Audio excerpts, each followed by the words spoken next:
ஆகவே சிக்ஷை என்றால் வார்த்தை என்பதை தெரிந்து வாசிக்கலாம். சங்கீதங்களின் புஸ்தகம் 50வது அதிகாரம் 17.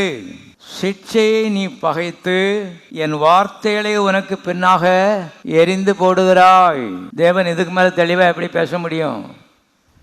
சிக்ஷையை நீ பகைத்து என் வார்த்தைகளை உனக்கு பின்னாக நீ எரிந்து போடுகிறாய். ஆகவே சிக்ஷைன்னு சொன்னா தேவனுடைய வார்த்தை என்பதை நீங்கள் தெரிந்து கொள்ளுங்கள். நீதிமொழியின் புஸ்தகம் 6ஆம் அதிகாரம் 23வது வசனம். கட்டளையே விளக்கு, வேதமே வெளிச்சம், போதக சிக்ஷையே ஜீவ வழி. எல்லாரும் சொல்லும் ஜீவ வழி. செத்து போகக்கூடாதுன்னு கர்த்தர் விரும்புகிறாரு. வியாதியில் செத்து போகக்கூடாதுங்கிறது தேவனுடைய திட்டம். அதுக்கு கர்த்தர் முன்கூட்டியே அருமையான ஜீவ வழியை காமிக்காரு.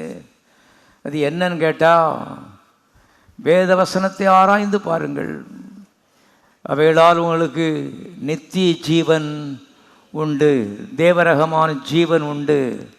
ஆகவே இங்கே வேதமே வெளிச்சம், போத சிக்ஷையே ஜீவ வழி, தேவன் காட்டுகிற ஜீவ வழி என்பதை தெரிந்து கொள்ளுங்கள்.